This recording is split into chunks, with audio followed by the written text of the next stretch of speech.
Ma'asyiral muslimin yang dimuliakan Allah Subhanahu wa taala. Luqman Al-Hakim diperselisihkan tentang nama, nasab dan laqab. Ada yang mengatakan bahwa Luqman Hakim itu nasabnya adalah Luqman ibnu Ba'urah, ibnu Nahur, ibnu Tarikh, dan Tarikh di sini artinya Azar, dan Azar itu adalah ayahanda daripada Ibrahim alaihi salatu wassalam. Maka dari nasab di sini bahwa Luqman itu hidup antara Nabi Ibrahim sampai kepada Nabi Allah Ismail alaihi salatu wassalam. Jadi zaman hidupnya Luqman itu antara Ibrahim dan Ismail, karena masih hubung kait kepada Azar, dan Azar itu ayahanda Ibrahim. Tetapi ada juga yang mengatakan bahwa Luqman artinya nasabnya adalah ibnu ukhti Ayyub alaihi salatu wassalam. Jadi Luqman itu anak dari saudari Nabi Ayub. Dari sini menunjukkan bahwa Luqman itu hidup di zaman Nabi Allah Dawud. Jadi ada yang mengatakan hidup di zaman Nabi Ibrahim, antara Ibrahim dan Ismail. Ada yang mengatakan Luqman itu hidup di zaman Nabi Dawud, karena dia adalah putra dari saudari Nabi Allah Ayub alaihi salatu wassalam. Dan itu pendapat jumhur mufassir. Tapi ada juga yang mengatakan bahwa Luqman itu hidup antara masa Nabi Allah Isa alaihi salatu wassalam sampai kepada munculnya Rasul sallallahu alaihi wasallam, antara Isa dan Nabi sallallahu alaihi wasallam. Disitulah kemunculan Luqman Al-Hakim.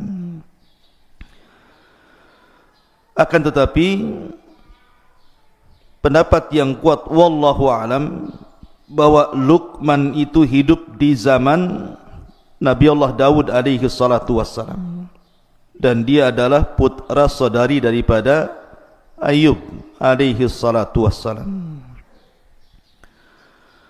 Lalu dari mana asal Luqman ini? Ada yang mengatakan bahwa Luqman itu asalnya dari Sudan. Berarti kalau Sudan rata-rata berkulit hitam. Jadi Luqman itu orang Sudan berkulit hitam. Bahkan dikatakan bahwa rambutnya itu keriting, seperti orang negro itu kan, keriting kriwel gitu ya.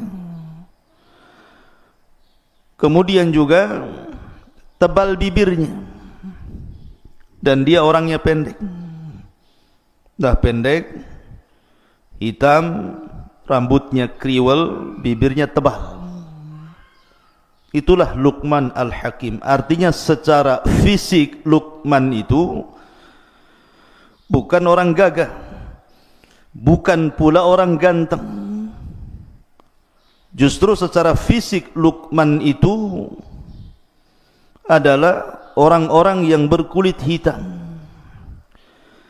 Dari sini ada faedah kenapa Allah Subhanahu wa taala cantumkan orang seperti namanya dalam Al-Quran. Maka Islam mengajarkan bahwa keutamaan itu bukan ditinjau fisik. Innallaha la yanzuru ila suwarikum wala ila amwalikum walakin yanzuru ila qulubikum wa a'malikum. Jadi Islam itu memandang bukan karena fisik, bukan karena harta, tetapi yang dipandang hati dan amalnya. Makanya Nabi SAW dalam khutbah Arafah mengingatkan manusia tentang keutamaan manusia di hadapan Allah. Kata Nabi SAW, ayyuhan nas, la fadla bainal arabi wal a'jam, walal aswad alal ahmar illa bitaqwallah. Wahai manusia, tidak ada istimewanya baik anda orang Arab ataupun non-Arab, baik anda berkulit hitam ataupun putih ataupun merah. Tetapi keutamaan itu hanyalah ada pada takwa. Kemudian Rasul membacakan ayat inna akramakum indallahi atqakum. Jadi ada yang mengatakan Luqman itu adalah orang Sudan. Ada juga daerah Luqman di Sudan itu di kampung namanya Nubah. Ada satu kota namanya Nubah di Sudan itu lah Luqman itu hidup di situ. Tapi ada juga yang mengatakan bahwa Luqman itu adalah Habasyi, artinya Ethiopia. Tetapi yang masyhur bahwa Luqman itu orang Sudan dan hidup di kota namanya Nubah. Itu yang banyak dijelaskan oleh ahli tafsir. Masyarul muslimin yang dimuliakan Allah Subhanahu wa taala. Adapun banyak dijelaskan para ulama siapa Luqmanul Hakim ini. Al-Imam Ibnu Katsir rahimahullahu taala mencantumkan dalam kitab Bidayah wa Nihayah, beliau mengatakan kana abdan. Luqman ini seorang hamba. Dari sini menunjukkan bahwa Luqman itu bukan seorang nabi. Ada memang sebagian ulama mengatakan Luqman itu nabi. Tetapi pendapat yang kuat bahwa Luqman itu abdan, seorang hamba, seorang budak. Subhanallah, dia orang merdeka, bukan orang merdeka loh ya, orang budak. Artinya dia ada tuannya di situ. Kalau seorang budak berarti bukan merdeka, diatur-atur oleh tuannya, karena perbudakan dalam Islam itu sama dengan barang diperjualbelikan. Tetapi istimewanya walaupun dia seorang budak, Luqman itu adalah orang yang diperhitungkan setiap mutiara kalamnya sampai diabadikan dalam Al-Quran. Maka dijelaskan juga beliau adalah kathirat tafkir, orangnya banyak mikir. Kemudian hasanal yaqin, sangat baik keyakinannya kepada Allah Azza wa Jalla. Ahabballaha fa'ahabbahu, karena dia banyak mencintai Allah, akhirnya Allah mencintai dia. Famannallahu alaihi bil hikmah, dan Allah anugerahkan kepada Luqman itu hikmah. Apa itu hikmah? Hikmah itu al-isabatu fil umur. Dia setiap ucapannya, setiap perbuatannya itu mencocoki kebenaran. Jadi dia kalau ngomong itu udah kayak wahyu saja. Makanya kemudian mutiara hikmahnya itu dipakai sampai di zaman jahiliyah, di zaman Nabi SAW sebelum diangkat menjadi Nabi dan Rasul. Orang-orang jahiliyah terkadang menukil-nukilkan ucapan Luqman sampai hari ini. Saking hebatnya Luqman al-Hakim ini. Masyarul muslimin yang dimuliakan Allah Subhanahu wa taala. Lah Luqmanul Hakim dijelaskan oleh para ulama seperti yang dikatakan Sa'id ibn al-Musayyib. Sa'id ibn al-Musayyib ini seorang pemimpin para tabi'in. Sa'id ibn al-Musayyib mengatakan ketika beliau ditanya, ada orang yang berkulit hitam datang kepada Sa'id ibn al-Musayyib merasa hina karena kulitnya. Jadi dia merasa dihinakan manusia sehingga dia merasa rendah diri. Akhirnya dia datang kepada Sa'id ibn al-Musayyib bertanya soal kenapa Allah ciptakan dia berkulit hitam itu. Maka Sa'id ibn al-Musayyib mengatakan la tahzan min ajli annaka aswad. Jangan sedih karena engkau berkulit hitam. Karena min akhyarin nasi thalatha, karena manusia terbaik di permukaan bumi ini ada 3 manusia dan semua berkulit hitam. Kemudian yang pertama disebutkannya Bilal ibn Rabah, berkulit hitam. Kemudian yang kedua Mahja' Maula Umar, Mahja Maula Umar itu berkulit hitam. Dalam riwayat Najasyi, Raja Ethiopia. Kemudian yang ketiga Luqmanul Hakim, Aswad Nubiyan. Dia seorang yang berkulit hitam, orang yang tinggal di Nubah. Maka dari sini Sa'id bin Musayyib ingin menjelaskan bahwa kepada orang yang merasa kecil hati gara-gara fisik, gara-gara berwarna hitam kulitnya, dia mengatakan jangan sedih, karena manusia-manusia terbaik sepanjang zaman itu ada yang berkulit hitam. Sudah disebutkan 3 orang. Pertama Bilal, yang kedua Mahja, yang ketiga Luqman. Dalam riwayat Mahja diganti dengan Habasyah, Raja Ethiopia, Raja Habasyah namanya Ashamah Ibn Afjur. Semua berkulit hitam, tetapi mereka adalah orang-orang pilihan dalam Islam. Siapa yang tidak kenal Bilal? Sandalnya saja masuk surga sebelum orangnya. Siapa yang tidak kenal Ashamah Ibn Afjur, raja yang sangat adil, sampai-sampai Rasul mengizinkan para sahabat hijrah ke Ethiopia karena keadilannya Najasyi itu. Kemudian juga Mahja, bahkan Luqmanul Hakim sampai diabadikan dalam Al-Quran. Ma'asyiral muslimin yang dimuliakan Allah Subhanahu wa taala.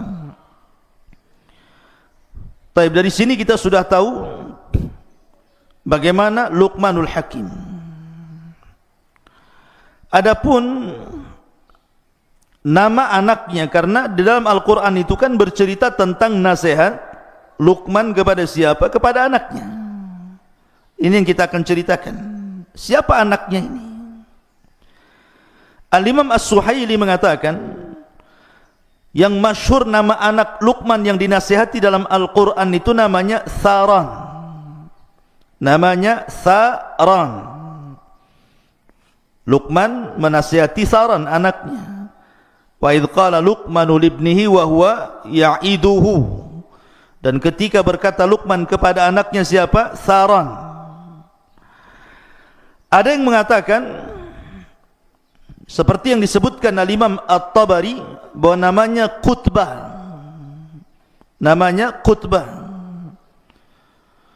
Ada juga yang mengatakan namanya Kalbah. Tetapi yang masyhur nama anaknya adalah Tharan.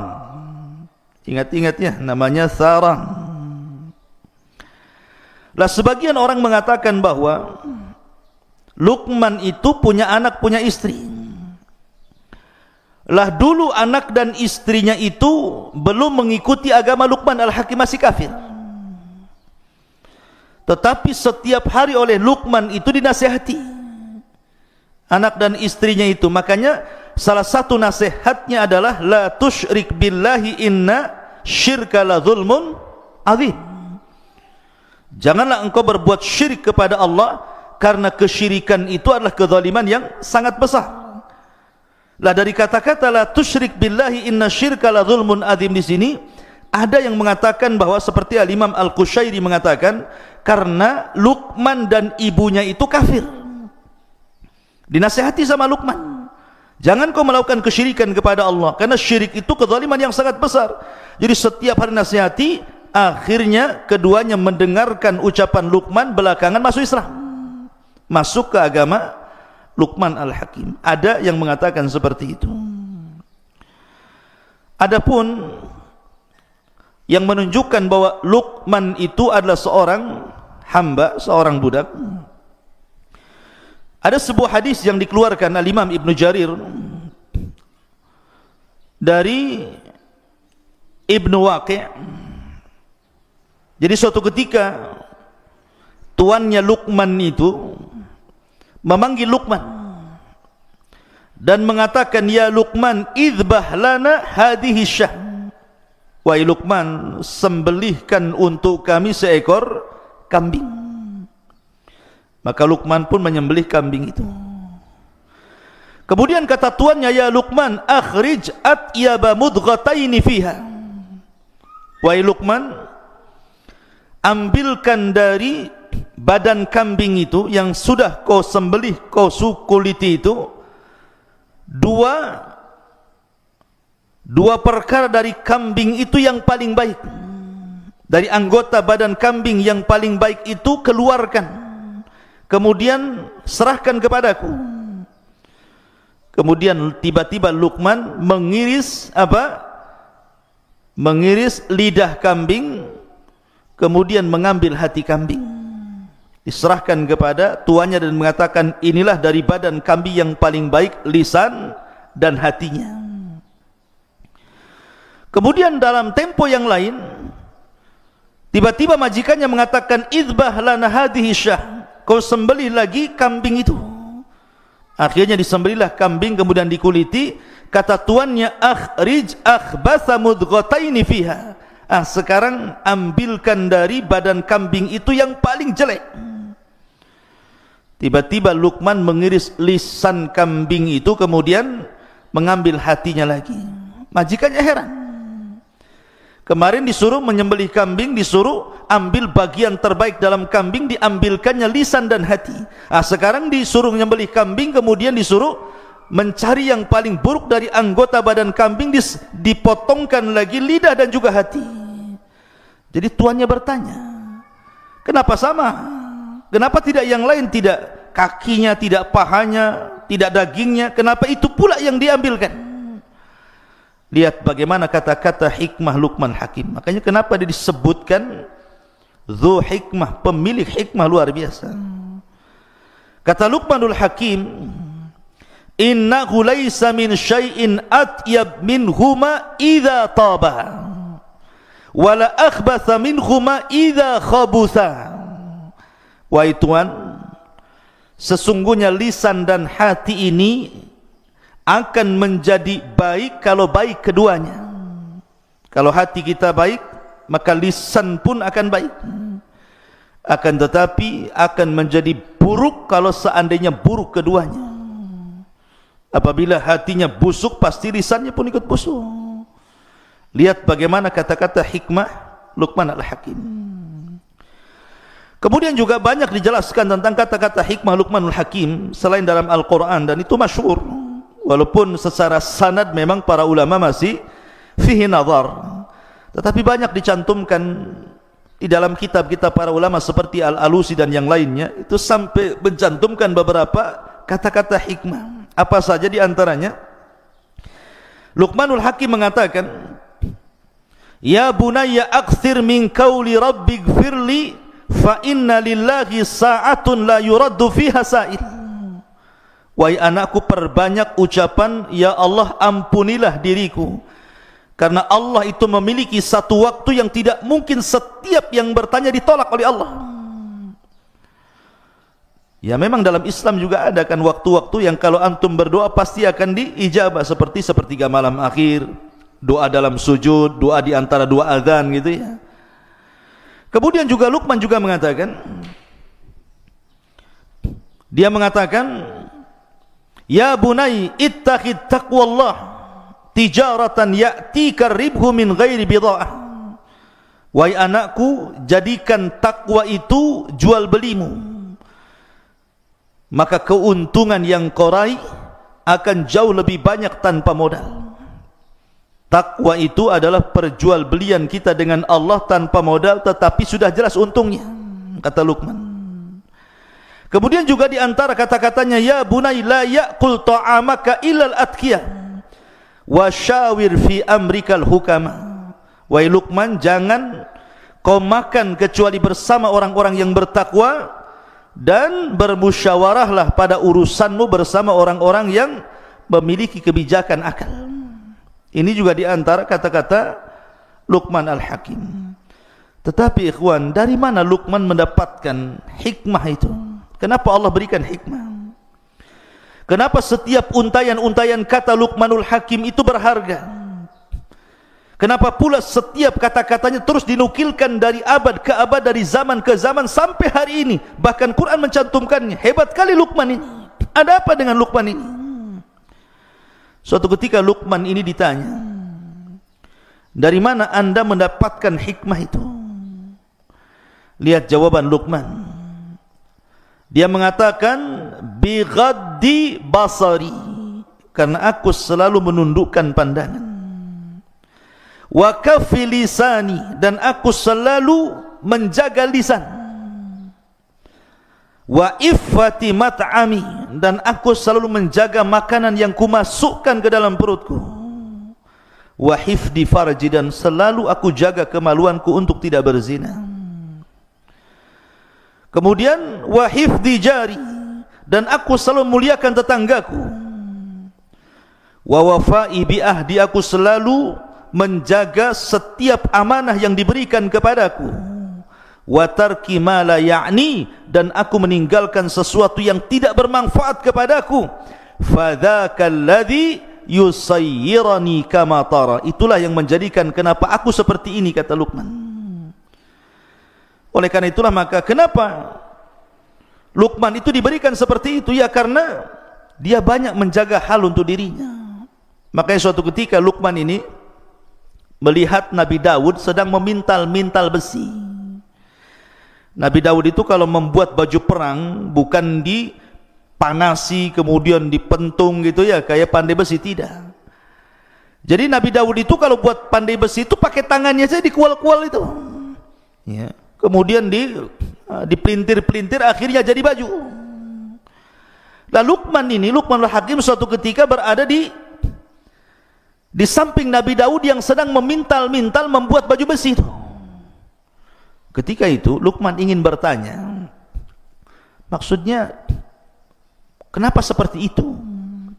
Tapi Luqman urung untuk menanyakan perkara itu, tidak jadi. Dia terus memperhatikan Nabi Daud sampai baju besinya jadi. Setelah baju besinya jadi, tiba-tiba kemudian Nabi Daud kemudian meletakkan di badan Luqman Al-Hakim, kemudian menjelaskan kenapa dia membuat baju besi seperti itu. Baju besi terbaik yang pernah dibuat Nabi Daud untuk Luqman Al-Hakim. Dari sini kata Luqman Al-Hakim, kenapa dia tidak jadi dan urung menanyakan kepada Nabi Daud soal baju besi itu. Kata Luqman Al-Hakim, setelah kemudian selesai Nabi Daud membuat baju besi, kemudian dipakaikan di badanku dan aku lihat ini baju besi terbaik, barulah Nabi Daud menjelaskan kenapa, baru aku tahu bahwa diam itu adalah hikmah. Diam itu adalah hikmah. Karena begini, terkadang ada orang yang penasaran gitu, orang ini lagi bicara, kadang-kadang kita ini sudah nyela-nyela dia. Padahal kalau seandainya kita dengar dia sampai selesai bicara, tentu kita tahu jawabannya, sudah jelas perkaranya. Tapi ada orang yang tergesa-gesa itu, dia baru ngomong A, kita sudah ngomong B, dia ngomong D, kita sudah ngomong C. Jadi akhirnya berdebat, tidak tahu ujung pangkalnya. Maka terkadang diam itu emas. Dengan diam saja lama-lama paham, oh iya maksudnya ini begini, begitu ya, tanpa harus mempertanyakan, nanti jelas sendiri maksudnya. Lah itu kata Luqman, itu bagian daripada hikmah. Itulah Luqmanul Hakim, luar biasa. Ma'asyiral muslimin, makanya dari situ kemudian ada yang mengatakan akhirnya Nabi Daud menjadikan Luqman ini seorang qadhi di zamannya. Itu ada juga yang mengatakan seperti wallahu a'lam. Baik. Kenapa Luqmanul Hakim dicantumkan dalam Al-Quran dan hikmahnya? Karena Luqman ini terkenal, bukan hanya kita ahli sunnah yang membicarakan tentang Luqmanul Hakim ini, orang-orang Syiah pun membicarakan Luqmanul Hakim. Seperti yang dijelaskan dalam kitab Syiah namanya Biharul Anwar, karya Al-Majlisi itu. Jadi ada kisah seperti ini. Jadi suatu ketika Luqman itu, ini dalam kitab Syiah ya, bukan kitab ahli sunnah, wallahu a'lam sanadnya gimana. Tapi yang jelas Luqman itu dijelaskan dia sedang berjalan bersama keledai. Antum tahu keledai? Tahu keledai antum? Enggak tahu keledai? Antum tahunya keledai apa? Kacang kedelai. Ya, ini bukan kacang kedelai. Keledai. Keledai itu kayak kuda. Ya. Jadi Luqman ini berjalan sama anaknya. Dia naik di atas keledai, anaknya pula dia bawa tali kekangnya. Kata orang-orang di pasar, tega banget Luqman itu. Dia naik di atas keledai, anaknya pula suruh jalan kaki katanya. Dengarlah Luqman kata-kata itu. Akhirnya kemudian dia ganti. Dia yang turun dari keledai, anaknya suruh naik. Dia yang bawa keledai. Rupanya orang-orang pasar masih ngomel juga. Kurang ajar anaknya katanya. Masa bapaknya suruh jalan, anaknya pula yang naik keledai katanya. Akhirnya Luqman bingung, dia yang naik salah, anaknya yang naik salah. Akhirnya turunlah Luqman itu dari keledai itu. Kata orang-orang, apa Luqman nih, punya keledai kok nggak ditunggangi, malah dibawa, diseret-seret katanya. Luqman ini bingung. Akhirnya dia naik sama anaknya dua-duanya. Orang masih bicarakan, tega banget keledai kecil dua-duanya naik di situ katanya. Cuma lihat. Dari sini Luqman Al-Hakim mengatakan, apapun yang dibuat dia pasti manusia akan bicara. Dari sini dia mengatakan, maka diam itu emas, ya kan? Sebab kalau seandainya setiap komentar orang kemudian dibicarakan, nggak akan berhenti, karena manusia itu tidak mungkin selamat dari ucapan orang. Mau gimana pun pasti kita akan dibicarakan orang. Antum mau baik mau jahat, pasti orang akan bicarakan keburukan kita. Ya seperti itu manusia. Tapi dalam kitab Syiah ya, Biharul Anwar, saya nggak akan bicarakan tentang masalah Luqman yang tidak jelas sanadnya. Kita langsung saja bagaimana Al-Quranul Karim menggambarkan Luqman Al-Hakim ini. Lihat bagaimana Allah mengatakan dalam Al-Quran, dalam suratul Luqman ayat 12 dan begitu seterusnya. Allah mengatakan, walaqad atayna Luqmanal hikmata, dan sungguh kami berikan kepada Luqman ini al-hikmah. Hikmah ini ucapan yang sangat bijaksana, penuh dengan mutiara-mutiara kebaikan. Anishkur lillah, agar bersyukur kepada Allah Subhanahu wa taala. Wa man yashkur fa innama yashkuru li nafsi wa man kafara fa innallaha ghaniyun hamid. Dan sungguh telah kami berikan hikmah kepada Luqman, yaitu bersyukurlah kepada Allah, dan barang siapa yang bersyukur kepada Allah maka sesungguhnya dia bersyukur untuk dirinya, dan barang siapa yang tidak bersyukur artinya kufur, maka sesungguhnya Allah maha kaya lagi maha terpuji. Luqman sudah diberikan banyak kebaikan berupa hikmah, sudah selayaknya bersyukur. Maka pelajarannya, antum yang Allah Subhanahu wa taala pilihkan dari setiap orang, antum bisa belajar agama. Tidak semua orang-orang yang seusia antum itu bisa duduk di pesantren. Coba antum lihat anak-anak yang seusia antum, ada yang nongkrong di jembatan, ada yang mancing, kan? Ada yang ikut geng motor, ada yang ikut anak pang, yang anting-antingnya dari botol aqua itu, ya kan? Ada macam-macam tuh. Coba. Tapi antum bisa hidup kemudian duduk di pesantren ini nikmat besar, ikhwan. Syukuri. Ya, disyukuri antum dipilih oleh Allah dari sekian anak-anak muda yang seusia antum, antum bisa masuk pesantren, bisa menghafal Quran, bisa belajar agama. Coba. Artinya bahwa supaya la in syakartum la azidannakum, kalau antum bersyukur Allah tambah nikmat, Allah kasih banyak kemampuan dan ilmu yang begitu banyak, karena bagaimanapun tidak ada yang lebih baik dibandingkan ilmu di dunia ini, kawan. Tidak ada yang lebih mulia melebihi ilmu, karena hanya dengan ilmu lah kita bisa mengenal Allah, mengenal Nabi, mengenal agama, mengenal segala sesuatu. Dan keistimewaan apapun tidak mungkin diraih kecuali dengan ilmu. Lihat ayat berikutnya, Allah mengatakan, wa idh qala Luqmanu libnihi, dan ingatlah ketika Luqman berkata kepada anaknya. Siapa anaknya tadi? Tharan, ya. Wa huwa ya'iduhu, dan dia terus menasihatinya. Ada yang mengatakan sekali lagi bahwa ketika itu anaknya masih kafir dan juga istrinya masih kafir. Makanya Luqman mengatakan, la tusyrik billah, inna syirka la zulmun azim. Jangan sekutukan Allah, karena kesyirikan itu kezaliman yang sangat besar. Dari sini Luqman mengikuti thariqah para nabi. Apa thariqah para nabi?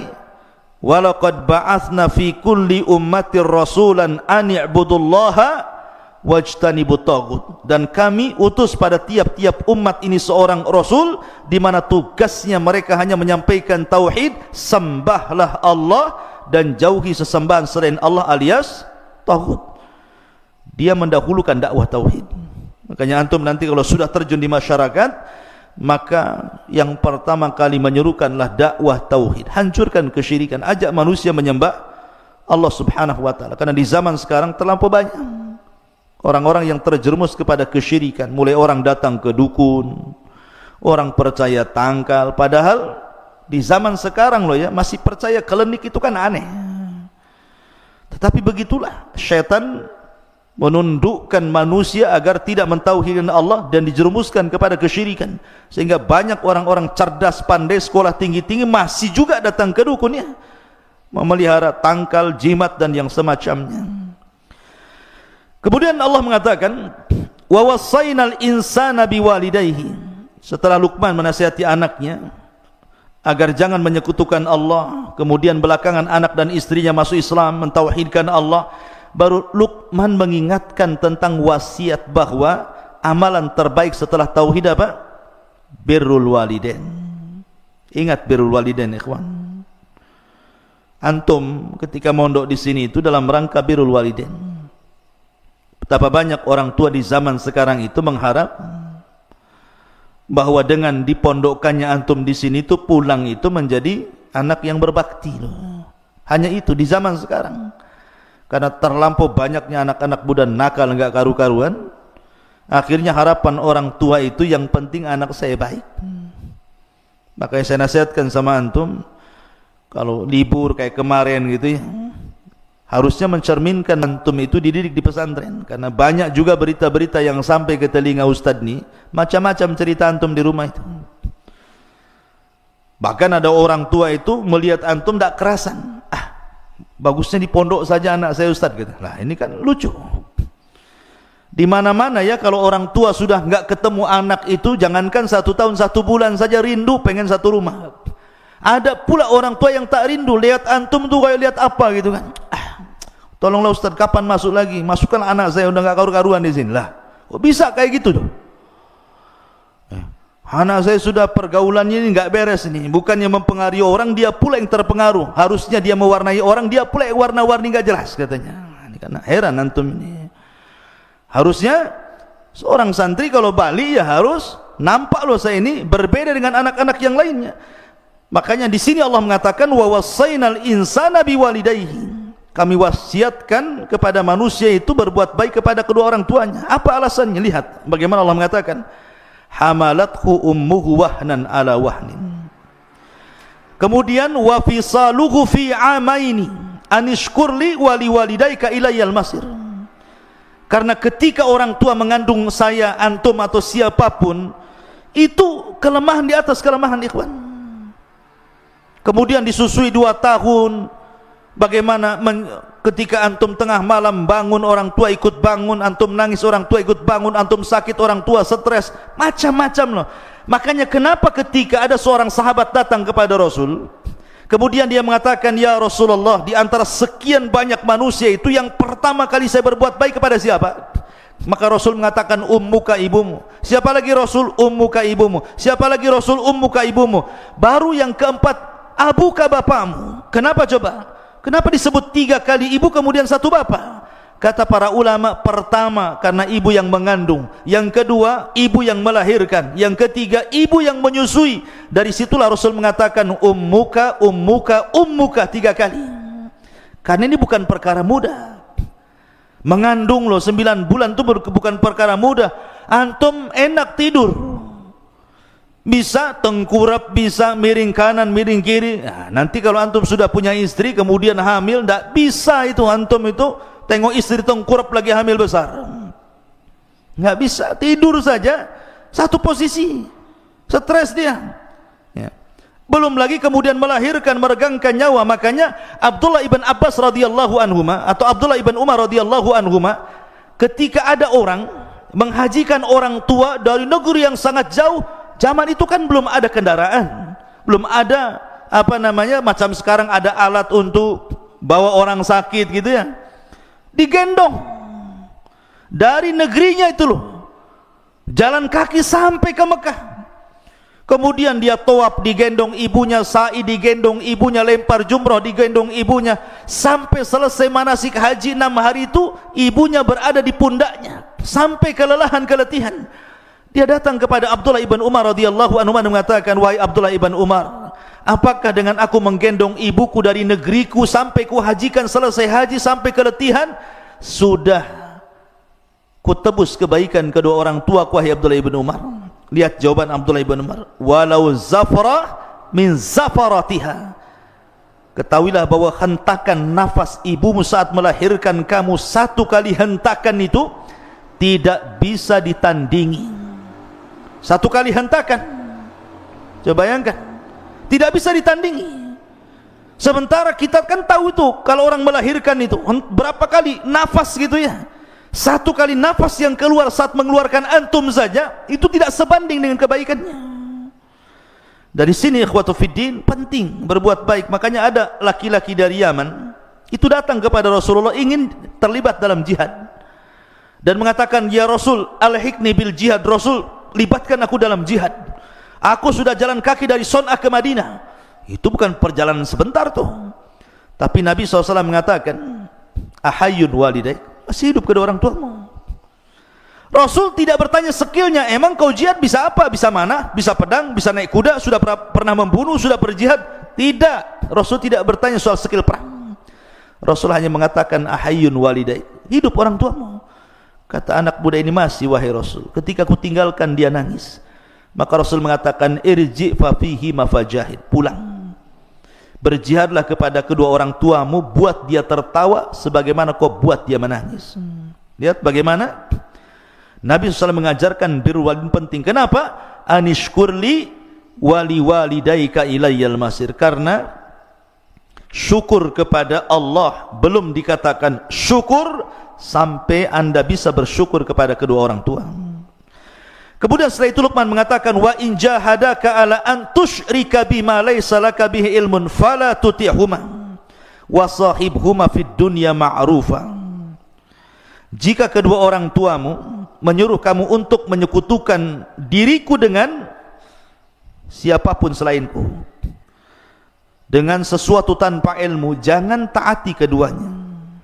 Dari sini menunjukkan bahwa hak Allah masih jauh lebih penting daripada hak siapapun sampai kepada orang tua. Makanya Rasul mengatakan, la ta'ata li makhlukin fi maksiatil khaliq, tidak ada ketaatan kepada makhluk dalam rangka bermaksiat kepada Allah. Siapapun, mau mudir antum gitu ya, mau ketua RT antum, lurah antum, camat, sampai ke presiden sekalipun, ataupun orang tua, kalau perintahnya batil jangan ditaati. Kalau perintahnya batilnya, fala tutihuma. Tetapi walaupun demikian ikhwan, bagaimana Islam itu mengajarkan akhlak. Allah mengatakan, wasahibhuma fid dunya ma'rufa. Taruhlah ada orang yang memiliki orang tua kafir, orang tuanya musyrik, kemudian memaksa anaknya untuk murtad.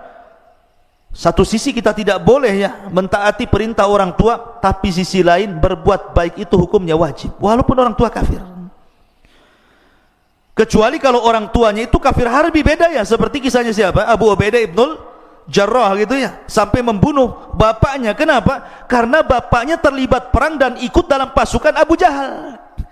Kemudian ketika perang yang diincar dia saja. Tetapi Abu Ubaidah menghindar, ketemu bapaknya di perang, menghindar sampai tidak mungkin menghindar lagi karena bapaknya sudah berhadapan dengan Nabi. Dia tidak mau Nabi tersakiti, akhirnya dia mengatakan, ya Nabi, serahkan dia kepada aku. Terpaksa dia bunuh bapaknya.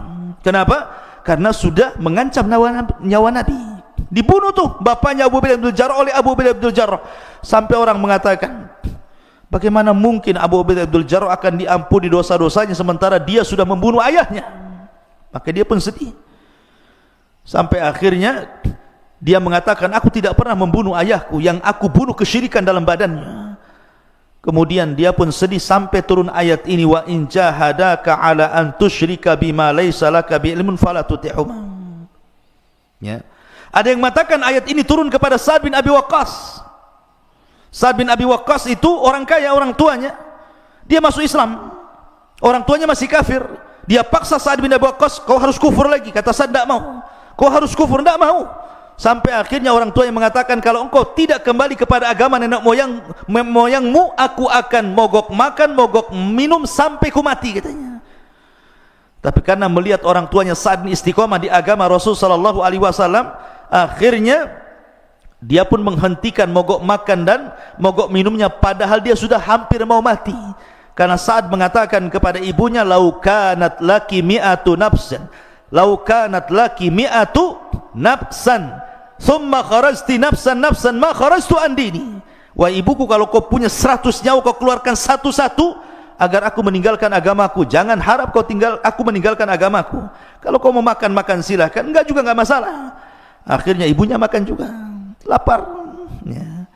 Dari sini ma'asyiral muslimin, bahwa bagaimana Allah subhanahu wa ta'ala mengatakan jangan taati kepada orang tuanya, tetapi wasahibhuma fid dunya ma'rufa. Tetap Sa'ad bin Abi Waqqas berbuat baik sama orang tuanya. Kemudian Allah mengatakan, wattabi sabila man anab ilayya thumma ilayya marjukum fa unabbiukum bima kuntum ta'malun. Kemudian ikutilah jalan orang-orang yang kembali kepadaku, kemudian hanya kepadaku tempat kembalimu, maka akan aku beritahukan kepadamu apa yang telah kamu kerjakan. Artinya setiap masalah di dunia itu pasti ada balasannya. Ma'asyiral muslimin yang dimuliakan Allah azza wa jalla. Kemudian setelah itu Allah mengatakan, ya bunai innaha intaku mithqala habbati min khardalin fatakun fi sakhratin aw fis samawati aw fil ardi ya'ti biha Allah innallaha latifun khabir. Jadi begini, Tharan ini putranya Luqman, dia bertanya kepada ayahnya, wahai ayahku, seandainya aku bermaksiat kepada Allah, kemudian aku sembunyi di sebuah tempat yang tidak bisa dilihat manusia, mungkinkah Allah melihatku? Maka Luqmanul Hakim kemudian menjawab, ini jawabannya, ya bunai, wahai anakku, in taku mithqala habbati min khardalin fatakun fi sakhratin aw fis samawati aw fil ardi ya'ti biha Allah innallaha latifun khabir. Wahai anakku, sesungguhnya jika ada sesuatu perbuatan seberat biji sawi sekalipun dan berada dalam batu atau di langit atau di bumi, niscaya Allah akan memberi balasannya. Sesungguhnya Allah maha halus lagi maha teliti kepada hamba-hambanya. Antum berbuat maksiat dimanapun Allah tahu. Makanya ada satu kisah tentang seorang laki-laki yang datang kepada siapa? Ibrahim ibn Adham kan. Jadi orang ini mengatakan kepada Ibrahim ibn Adham, wahai imam, saya ingin bertobat, sudah terlampau banyak maksiat yang kulakukan. Bagaimana cara tobatnya? Anak muda ini mengatakan kepada Ibrahim ibn Adham, sudah banyak maksiat yang kulakukan, aku ingin tobat tetapi aku tidak bisa, bagaimana caranya? Maka Ibrahim ibn Adham mengatakan kepada orang ini, sebenarnya engkau tidak perlu meninggalkan maksiatmu, silahkan bermaksiat, tetapi lakukan 5 perkara. Kalau kau bisa melakukan 5 perkara, kau ingin maksiat, maksiatlah, terserahmu.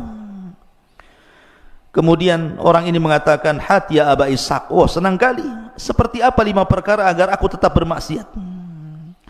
Yang pertama dia mengatakan, idza aradta an ta'siyallah fa'si.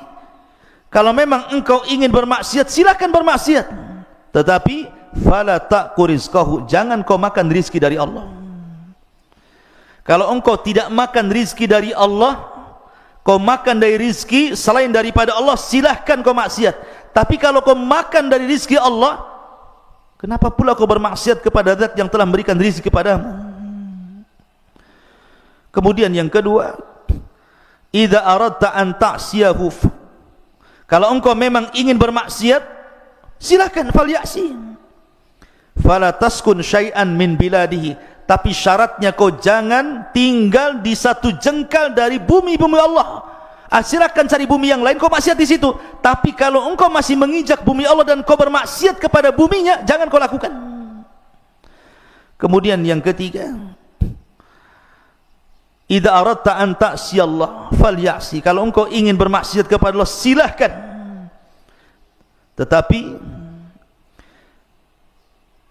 wa anta tahta rizki wa fi biladihi fangdur maudhi'an la yaraka fihi mubarizan lahu fa'si fihi. Silahkan cari tempat yang Allah tidak sanggup melihatmu. Nah, di sini syahidnya. Kalau engkau ingin maksiat, silahkan cari tempat sembunyi dan Allah tidak bisa melihatmu. Mustahil. Allah pasti melihat. Ya kan? Maka dari sini ikhwatul fillah, ketika anaknya Luqman Tharon mengatakan, wahai abiku, kalau seandainya aku bermaksiat di tempat yang gelap, tidak ada orang yang tahu, mungkinkah Allah akan melihatnya? Maka Luqman mulai menasihati, wahai anakku, amalan baik atau buruk sebiji dzarah sekalipun, pasti Allah akan tahu dan akan membalasnya. Maka ini penting. Kemudian setelah itu Luqman Hakim mengatakan, ya bunayya aqimis salata wa'mur bil ma'ruf wanha 'anil munkar wasbir 'ala ma asabak inna dzalika min azmil umur. Wahai anakku, laksanakanlah salat dan suruhlah manusia berbuat yang ma'ruf dan cegahlah mereka dari yang mungkar dan bersabarlah terhadap apa yang menimpamu, sesungguhnya yang demikian itu termasuk perkara yang paling penting. Setelah kemudian menjelaskan tentang hak Allah, baru kemudian hak Allah yang paling penting setelah tauhid, kemudian Luqman menasihati agar kita salat, ya, karena salatlah amalan yang menentukan semua amal yang lainnya.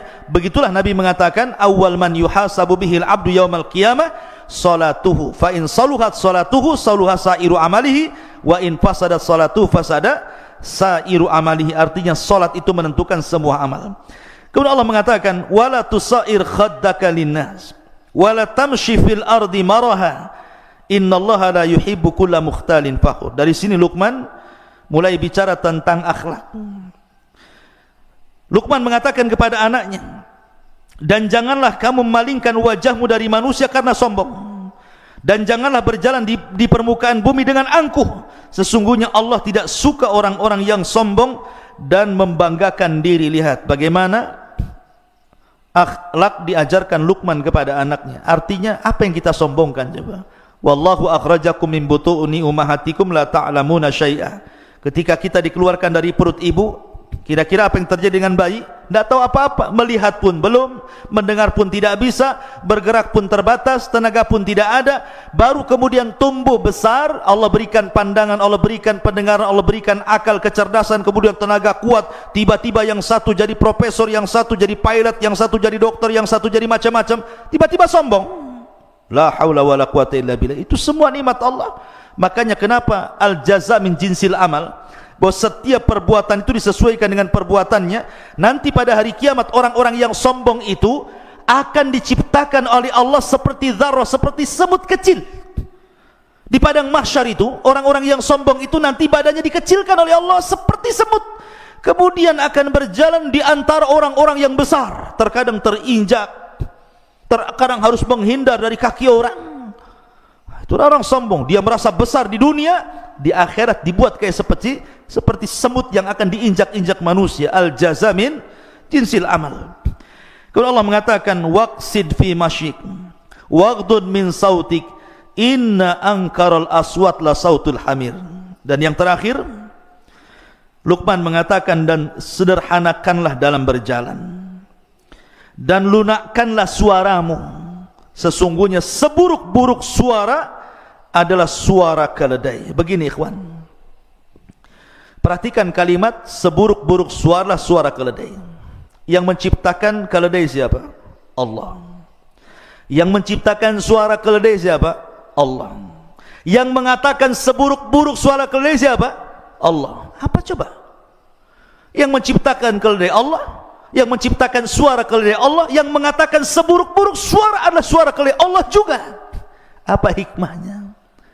Terkadang ikhwan, ada orang-orang yang Allah ciptakan dari manusia itu, yang memang Allah takdirkan lisannya itu selalu menjelek-jelekan manusia. Yang menciptakan dia Allah, yang menciptakan dia bisa bicara Allah, tetapi orang ini pula seburuk-buruk suara. Maka antum di masyarakat akan antum temui orang-orang yang seperti ini. Antum tidak akan selamat dari ucapan manusia. Seperti tadi kisah tadi ya, Luqman naik keledai salah, anaknya yang naik keledai salah, dua-duanya naik keledai salah, dua-duanya tidak naik keledai salah, dibicarakan orang. Ada orang ingin supaya tidak dibicarakan orang, akhirnya kemudian tidak keluar dari rumah. Dibicarakan juga, oh jangan-jangan sakit dia. Kenapa dia tidak keluar rumah katanya. Ketika sering keluar rumah, ngapain orang ini mondar-mandir saja kayak nggak ada kerjaan. Ketika kadang di rumah, kadang enggak, dibicarakan juga. Manusia itu akan ngomong seperti itu. Orang itu tidak akan selamat. Jangankan sekelas kita, sekelas para nabi. Nabi Musa alaihi salatu wassalam dibicarakan oleh kaumnya. Jangan-jangan Musa ini enggak mau mandi sama kita, jangan-jangan punya penyakit tutup badannya itu. Akhirnya suatu ketika Nabi Musa mandi di sini, kaumnya di sana. Diletakkan bajunya di atas batu. Allah buat batu itu bergerak. Lari batu itu, dikejar Nabi Musa lagi telanjang karena masalahnya pakai di atas batu itu. Rupanya batu ini Allah buat lari sampai melintasi Bani Israel yang sedang mandi. Nabi Musa ngejar sambil telanjang. Kata orang-orang ketika melihat badannya Nabi Musa, demi Allah tidak ada badan yang lebih indah daripada Nabi Musa. Lihat, Nabi Musa loh tidak lepas daripada ucapan orang, gara-gara enggak mau mandi sama-sama. Padahal Nabi Musa itu orang yang paling malu dengan Allah. Itu pun tidak lepas dari ucapan manusia. Sampai Rasul mengatakan, rahimallahu akhi Musa laqad udhiya akthar min dzalik fasabara. Sungguh Allah merahmati Musa, terlampau banyak ujian yang diberikan kaumnya, tapi dia sabar. Maryam bintu Imran dituduh berzina karena dia punya anak tidak jelas bapaknya. Padahal itu diciptakan kun fayakun, karena Isa sama dengan Adam. Bahkan istri Nabi SAW Aisyah radhiyallahu anha dituduh berzina dengan Safwan ibn Mu'attir. Padahal dia anak bintu Siddiq, anaknya Abu Bakar Siddiq, dan dia juga istri Nabi SAW, dan dia manusia yang paling cerdas. Itu tidak lepas daripada cacian makian. Antum akan mengalami itu di masyarakat. Antum berbuat salah dijelekin orang, berbuat baik pun akan dijelekin orang, akan digibahi, dibuli dan macam-macam. Maka perlu sabar, karena ada orang-orang itu yang Allah ciptakan seperti keledai. Allah yang ciptakan keledai, Allah yang buat suara keledai, Allah pula yang mengatakan seburuk-buruk suara keledai. Akan ada orang-orang seperti keledai. Maka kalau ada orang-orang seperti keledai, itu biar. Memang Allah sudah takdirkan dia bicara seperti itu. Tapi antum yakin bahwa Allah ketika membuat orang bicara itu, tidak mungkin dia bicara untuk membicarakan kita terus, tidak. Enggak mungkin, ya. Jadi kalau orang benci sama kita kemudian menjelek-jelekan kita, enggak mungkin Allah ciptakan dia itu bersuara untuk menjelek-jelekan kita. Makanya kenapa? Pasti akan ada berhentinya, suatu ketika dia akan berhenti itu. Makanya kenapa para ulama, kalau antum menghadapi orang yang menjelek-jelekan antum itu, pertama jangan antum pedulikan, fa'arid antum, seolah-olah enggak kenal. Jadi kalau ada orang jelek-jelekan kita, kemudian antum kenal si anu, enggak kenal, padahal kenal betul. Supaya antum jangan teringat dengan keburukannya. Antum kenal si anu, enggak kenal, enggak kenal dia. Padahal kenal. Kenapa? Karena kalau kita kenal, teringat keburukannya. Ya. Kemudian yang kedua, antum lupakan. Hindari orang itu. Kalau umpamanya satu perumahan, pergi ke perumahan lain, cari tempat lain supaya enggak pernah ketemu dengan dia. Ya. Dan berdoa jangan ditemukan dengan dia. Lihat Ashabul Kahfi. Ashabul Kahfi itu ditidurkan oleh Allah Azza wa Jalla, dihindarkan dari musuh-musuhnya selama 300 tahun lebih. Tiba-tiba bangun, musuhnya sudah kalah tanpa perang. Cukup dengan tidur saja sudah mengalahkan musuh. Jadi kalau melawan orang-orang yang menjelek-jelekan kita, tidur saja antum. Biarkan dia jelek-jelekan, kita tidur saja. Biarkan dia yang sibuk membicarakan kita, kita sibuk mimpi dalam tidur kita. Nanti lama-lama pusing dia, karena nggak ada tanggapan dari kita.